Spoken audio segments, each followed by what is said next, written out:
Hello what's up दोस्तों, कैसे हैं आप सभी। एक बार फिर मैं सिद्धार्थ आप सभी का बहुत बहुत स्वागत करता हूं आपके अपने चैनल में करियर भाई में।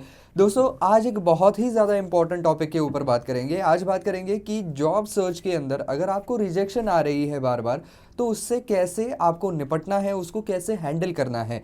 क्योंकि देखिए, इसको हैंडल करना, अपने आप को इमोशनली काम और बिल्कुल बैलेंस रखना इस मामले में बहुत ही ज़्यादा इम्पॉर्टेंट है। क्योंकि आप ही अगर अपना आपा खो देंगे तो फिर अच्छा जॉब नहीं ले पाएंगे। और स्पेशली अभी के समय में जब जॉब मिलना इतना ज़्यादा मुश्किल हो रहा है लोगों को, तो ऐसे में किस तरीके से इससे डील करें और कैसे इससे उभर के भी आगे चलकर आप अच्छा जॉब ले सकते हैं, इसके बारे में चर्चा करेंगे। तो दोस्तों, सबसे अव्वल बात तो इसके अंदर यही है कि चीज़ों को उतना ज़्यादा पर्सनली ना ले। यानी कि आप अगर किसी जॉब में रिजेक्ट हो गए हैं तो आप में ही कुछ खराबी है, आप में कुछ कमियां हैं, आप औरों से कदम नहीं मिला पा रहे हैं, या आपकी पढ़ाई ढंग की नहीं है, आपका जो है वो पर्सनालिटी अच्छी नहीं है। ऐसी चीज़ें अपने आप से ना कहें, क्योंकि वहाँ पर हज़ारों ऐसे रीज़न हो सकते हैं जिसकी वजह से आपका रिक्रूटर जो है वो आपको नहीं ले पा रहा होगा। हो सकता है कि आप जो सैलरी मांग रहे हैं वो उसको अफोर्डेबल नहीं है। हो सकता है कि एग्जैक्ट जो स्किल्स चाहिए उसको वो आपके पास नहीं है। इसका मतलब ये नहीं है कि आप अनस्किल्ड हैं या आपके पास स्किल्स नहीं है। हो सकता है कि आपके स्किल्स उस जॉब के साथ मैच नहीं करते हैं, लेकिन दूसरे जॉब के साथ तो कर सकते हैं ना। तो इसकी वजह से इसको नेगेटिव वे में ना ले। मुझे कोई जॉब मिलता ही नहीं है, इसके मतलब मुझ में भी कुछ खराबी है या मुझ में कुछ कमी है, कुछ मैंने कम पढ़ा हुआ है। तो ऐसी चीज़ों के बारे में ज़्यादा ना सोचे। साथ ही साथ कुछ लोग इसको बड़े ही अपने ईगो के ऊपर भी ले लेते हैं कि मुझे कैसे रिजेक्ट कर दिया भाई, इसने मुझे रिजेक्ट कर दिया। तो ये ऐसे ईगो पे लेने वाली बात नहीं है। हो सकता है कोई भी जॉब इंटरव्यू के अंदर रिजेक्ट हो सकता है, ये कोई दुनिया से अलग थलग चीज़ नहीं है। तो ये माइंडसेट ज़रूर रखें कि यहाँ पर रिजेक्शन आया, इसका मतलब आगे भी रिजेक्शन ही आएगा, ऐसा नहीं है। अगली चीज़ है कि आपकी डिसअपॉइंटमेंट जो है वो प्राइवेटली ही, स्ट्रिक्टली प्राइवेटली शेयर करें।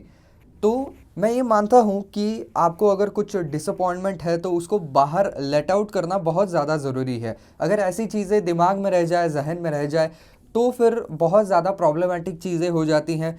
आपका एक अप्रोच जो है वो पूरी तरीके से चेंज हो जाता है। आप एक नेगेटिव अप्रोच के साथ दुनिया की तरफ देखते हैं और फिर आपको जॉब पाना और ज़्यादा मुश्किल हो जाता है। इसकी वजह से ये सारी जो इमोशंस हैं इनका बाहर जाना बहुत ज़रूरी है। तो इनको प्राइवेटली अपने क्लोज फ्रेंड्स के साथ, अपने फैमिली मेम्बर्स के साथ आप साझा कर सकते हैं।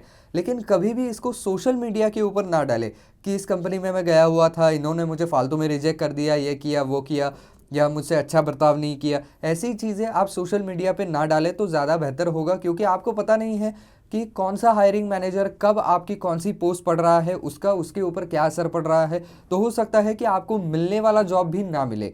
तो इसकी वजह से ऐसी चीज़ें जहाँ तक हो सके सोशल मीडिया के ऊपर ना डालें।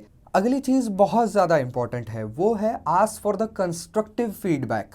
क्योंकि यहाँ पर भले ही आप यहाँ से रिजेक्ट हो गए हैं किसी कंपनी से, लेकिन उनसे एक फीडबैक लेना बहुत ज़्यादा ज़रूरी है। अब ये देखिए, कई कंपनियों के हायरिंग मैनेजर जो है वो खुद से आपको कोई फीडबैक नहीं देंगे, but it's always good thing to ask. आप उनको पूछ सकते हैं कि भाई आप कुछ फीडबैक देना चाहेंगे क्या, आपको क्या लगता है हमारे ओवरऑल इंट्रैक्शन के बारे में, मेरे इंटरव्यू के बारे में, मेरे सीवी के बारे में आपको क्या लगता है।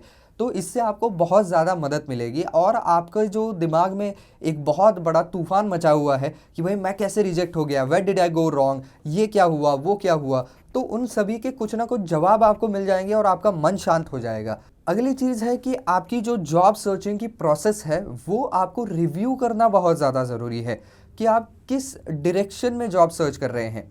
आपका जो टाइटल है किसी भी सोशल मीडिया के ऊपर, या हम कहें कि जॉब सर्चिंग वेबसाइट्स के ऊपर आपने अगर अपना प्रोफाइल बनाया हुआ है, तो आप आपके कवर लेटर में क्या लिखते हैं, आपकी ऊपर की टैग लाइन क्या है, या मैं कहूँ कि आपके जो बायो है उसके अंदर आपने क्या लिखा हुआ है, आपके रेज्यूमे के अंदर क्या है, आप किस तरीके के जॉब ढूंढ रहे हैं। तो आप अगर इसके ऊपर भी काम करेंगे तो काफ़ी हद तक आपका जॉब सर्चिंग का जो एक हम कहें कि लड़ाई है, जो संग्राम है, वो बहुत ज़्यादा आसान हो सकता है। कोई भी हायरिंग मैनेजर जो है वो हमेशा कीवर्ड्स को ढूंढता है किसी भी सीवी के अंदर, किसी भी कवर लेटर के अंदर कि भाई हमारे पोजीशन को ये स्किल्स चाहिए होंगे, तो उससे रिलेटेड वर्ड्स मुझे इसके सीवी में दिख रहे हैं क्या, तो आपके शॉर्टलिस्ट होने के चांसेस ज़्यादा हैं। तो इसकी वजह से आपको एक दिशा तय करनी पड़ेगी कि कौन से दिशा में आप सर्च कर रहे हैं और उसके लिए क्या क्या ज़रूरी बदलाव मुझे अपने प्रोफाइल में करने पड़ेंगे। अगली चीज़ है कि नेटवर्क विद द इंटरव्यूअर। भले ही आप वहाँ पर सिलेक्ट नहीं हुए, कोई बात नहीं, लेकिन अगली स्टेप क्या करनी है, आपने हारना नहीं है या कहीं भी डीमोरलाइज नहीं होना है। जिन्होंने आपका इंटरव्यू लिया है उनको आप लिंक्डइन के ऊपर रिक्वेस्ट भेज सकते हैं। अब वो एक्सेप्ट करना ना एक्सेप्ट करना ये उनके ऊपर है, लेकिन अगर उन्होंने एक्सेप्ट कर ली और उसके बाद जो है वो आप उनके साथ एक अच्छा रैपो बना करके रखते हैं, तो हो सकता है कि इस पोजीशन के लिए नहीं लेकिन किसी और पोजीशन के लिए वो आपका नाम रेकमेंड कर सकते हैं।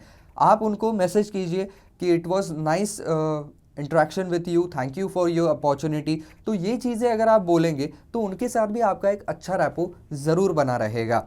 अगली चीज़ है टेक अ ब्रेक। जी हाँ, you heard it right, take a break. अगर आप बहुत लंबे समय से कोशिश कर रहे हैं जॉब पाने की लेकिन फिर भी नहीं मिल रहा है जॉब, हर तरफ से रिजेक्शन आ रहा है, तो ऐसी चीज़ें जो है वो आपके पूरे माइंड सेट को और आपके पूरे थिंकिंग को बहुत ज़्यादा निगेटिविटी से भर जाती है। क्योंकि हर बार आप नो नो नो नो जब सुनते हैं तब आपका एक माइंडसेट भी निगेटिव होने लगता है। भले ही आप खुद से अपने आप को बहुत मोटिवेट करने की कोशिश कर रहे हैं, लेकिन बैक ऑफ द माइंड आपको पता होता है कि इतने सारे जॉब्स में जो है वो रिजेक्शन आ चुकी है, तो इसकी वजह से आपका एक अप्रोच जो है वो निगेटिव होने लगता है। तो इस सारे विशियस सर्कल से जो है वो आपको बाहर निकलना बहुत ज़रूरी है। इसकी वजह से मैं ये नहीं कहता हूँ कि आप 1 महीने तक कहीं दूर चले जाइए, 1-2 दिन के लिए भी आप कहीं अलग जगह पर जा सकते हैं, अपने शहर से दूर, अपने गांव से दूर कहीं और जा कर के थोड़ा सा अपने आप को रिलैक्स कर पाएँ तो ज़्यादा बेहतर रहेगा, ताकि ये सारी जो नेगेटिव थिंकिंग है वो आपकी बाहर निकल जाए। वहाँ पर जा कर के आपको थोड़ा सा सोचने के लिए भी टाइम मिल जाएगा और स्ट्रिक्टली वहाँ पर जाने के बाद जो रिजेक्शन मिले हैं उनके बारे में आप स्ट्रिक्टली नहीं सोचेंगे। आप केवल और केवल इसके बारे में सोचेंगे कि अब मैं आगे क्या कर सकता हूँ, मेरे सीवी में किस तरीके के बदलाव कर सकता हूँ, कौन से स्किल्स की मुझे ज़रूरत है, कौन से स्किल्स मुझ में कम हैं जो कि मैं डेवलप कर सकता हूँ। केवल और केवल पॉजिटिव चीज़ों के बारे में ही सोचिए और ब्रेक से आने के बाद उन सभी को इम्प्लीमेंट करके एक नई शुरुआत कीजिए। अगली चीज़ और आखिरी चीज़ है कि मूव ऑन करना सीखें। कई लोग ऐसा हो जाता है कि 2-4 जॉब्स में रिजेक्शन आ जाती है, उससे मूव ऑन नहीं कर पाते हैं। जैसे लोग ब्रेकअप से मूव ऑन करने में बहुत ज़्यादा उनको तकलीफ़ होती है या बहुत ज़्यादा समय लेते हैं, वैसे ही इस तरीके के रिजेक्शन में भी उनको मूव ऑन होने में बहुत समय लगता है। लेकिन मैं ये कहता हूँ कि दुख आपको है, लेकिन ये अपने आप को बताते रहिए कि आप अकेले नहीं हैं। ये बहुत से लोगों के साथ हो रहा है और जितना आप उस चीज़ से बाहर निकलने में वक्त लगाएंगे उतना ही आप केवल और केवल खुद का नुकसान करेंगे। ना ही उस इंटरव्यू लेने वाले कंपनी का कोई नुकसान है, ना ही बाकियों का कोई नुकसान है, आपका खुद का ही नुकसान है, क्योंकि आप आपका जो प्रेशियस टाइम है उसको गंवा रहे हैं। तो नहीं हुआ है, ठीक है, उसके ऊपर ज़्यादा सोचिए मत।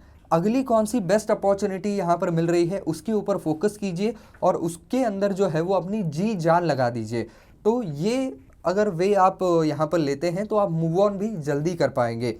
तो दोस्तों ये कुछ तरीके हैं जिससे कि आप कंटिन्यूस अगर जॉब में रिजेक्शन आ रहा है तो उससे भी उभर करके आ सकते हैं और अपने लिए एक बेहतर फ्यूचर बना सकते हैं।